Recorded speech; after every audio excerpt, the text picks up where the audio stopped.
I'm Christopher Hine, and this week we're talking about Osei Komiwaza. So what is the Osei Komiwaza? The Osei Komiwaza is a set of pinning and takedown techniques that we use in Aikido. If you're a fan of my style of Aikido, or at least you understand what I'm generally talking about when I'm talking about Aikido, Osei Komiwaza might seem like something that wouldn't be in our syllabus, but it is a part of traditional Aikido, and I believe there's a good reason it's a part of traditional Aikido. But the reason for that is different maybe than most people would think. And so in Aikido, our ideas of pinning aren't so much about dominating a situation as taking advantage of an opportunity that has arisen for us. So we're going to talk right now about the differences in types of pins, and we'll talk about the differences of traditional style jiu-jitsu pins versus modern style jiu-jitsu pins, and we're going to contrast and compare that to Aikido pins and why Aikido pins are the way they are. And understand that there are some sacrifices made in Aikido pins, but Aikido pins are actually exactly perfectly designed for what it is we want to do in Aikido. So Aikido pins work perfectly for what they're designed to do. And I'm going to get Josh over here, and we're going to talk a little bit about the basic pins in Aikido. All right, so we're going to talk about the pins in Aikido, the Osei Komiwaza. Aikido pins are a nice thing to have in the system. We don't really start working on them heavily in our school until second Q. And the reason for that is because understanding pins takes a lot of responsibility, in my opinion. That sounds weird, like I'm being overly dramatic. But what I mean is, when you start training in Aikido, you need to divorce yourself of the idea that Aikido is about dominating someone else, right? So that's another kind of system, like systems like jiu-jitsu or boxing or kickboxing or something. That stuff is about dominating other people. And if you want to learn to dominate, you should learn those systems. Those systems are fantastic for that. Aikido is for situations where you are not the dominant force in general, right? So I'm not the dominant person. So choosing to pin is something you should do with a very level head, right? So there might be a specific situation that we need to pin. I am significantly more powerful than the person I'm dealing with. In order to keep them or me from getting hurt or anyone else from getting hurt, a pin is the best thing to do right now. So that might be a situation where it comes up. I often give the situation of, I'm teaching 5th grade and one of the kids pulls a knife out of the backpack and does something, and I need to hold that kid down until help can arrive and we can get that situation secured. And so I might need to pin because the kid is well within my ability to control them. They're not stronger than me, so I can be dominant over the top of them. But understand that Aikido pins is something you're doing kind of as a last resort. It can help you control the weapon, and it can help you disarm the weapon in ways that would be more difficult if you were both more autonomous by standing up. But in general, they're what we don't want to use. They're what might just happen, right? And they're at the end of the forms because it's the last thing I want to do, quite honestly. So we're going to talk kind of about the pins. Now, the first thing to understand is the difference between a modern style jiu-jitsu pin, or a pin you might see in some kind of Western wrestling system, or the kind of pin you would see in classical martial arts, like classical Japanese jiu-jitsu, or even HEMA, historical European martial arts, pins that you might see.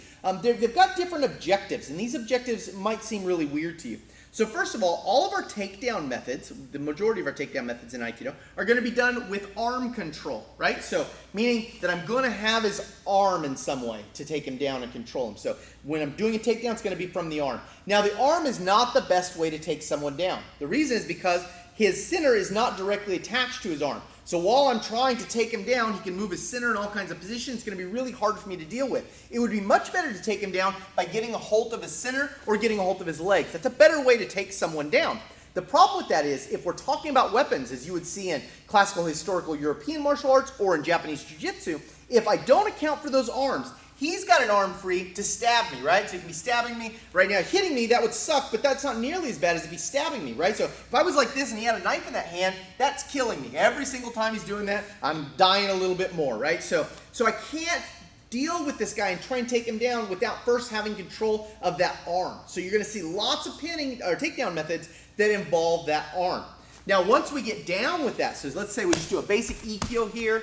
Okay, so we got a basic Ikkyo, and you look at a position like this.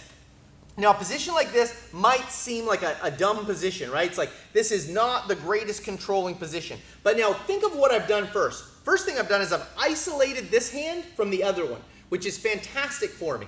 Because by doing this kind of pin, he can't reach across with the other hand and switch, right? He can try any way he wants and switches. Okay, now let's say he had another weapon. He'd probably have to recover it from there, and by the time he's doing this, I can get over here to control this. So if we're thinking about arm control and weapon control, this is the kind of pin you might want to have, right?